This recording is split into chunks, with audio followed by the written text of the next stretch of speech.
రాను రాను పెద్ద పెద్ద దేవుళ్ళ దర్శనాలు చేసుకున్నాడంటే అదేదో ఒలింపిక్స్ పోటీల గోల్డ్ మెడల్ కోసం పోటీ పడ్డంత పని అవుతుందో వాళ్ళ భక్తులకు. విఐపీ లెటర్లు కొంటవేటోళ్ళు తప్పితే సామాన్యులకు దర్శనాలు అంత అలకగా దొరికే కాలమే కాదు ఇది.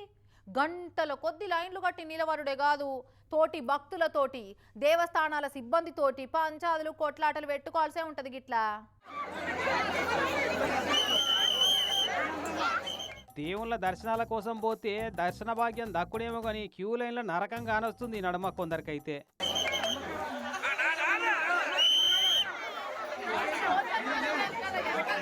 చూసిరా, కోనసీమ తిరుమల అని పేరుపడ్డ వాడపల్లి వెంకన్న దర్శనం కోసం భక్తుల తోపులాట ఎట్టుందో. ఉత్తర ద్వార దర్శనం కాడ ఊపిరాగిపోయేటంత తోపులాట జరిగింది భక్తుల నడుమ నిన్న. మేము ముందని పోటీ పడి ఉరుకులాడుకుంటా తోసుకుంటా గింత కథ చేసుకున్నారు.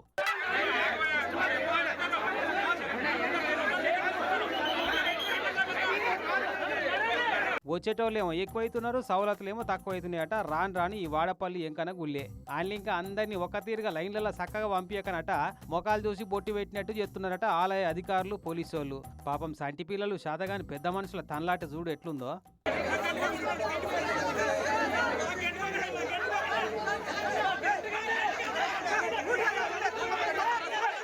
దేవుణ్ణి దర్శనం చేసుకుంటే వచ్చే పుణ్యం సంగతి ఏందో గాని దర్శనం కావాలంటే పానమే పోయేటంత పని అవుతుందట పెద్ద మనుషులకైతే. అయినోళ్ళకు ఆకుళ్ళ కానోళ్ళ కంచంలో అన్నట్టు పతారం నోళ్లను పక్కదారులకెళ్ళి పంపిస్తున్నారట.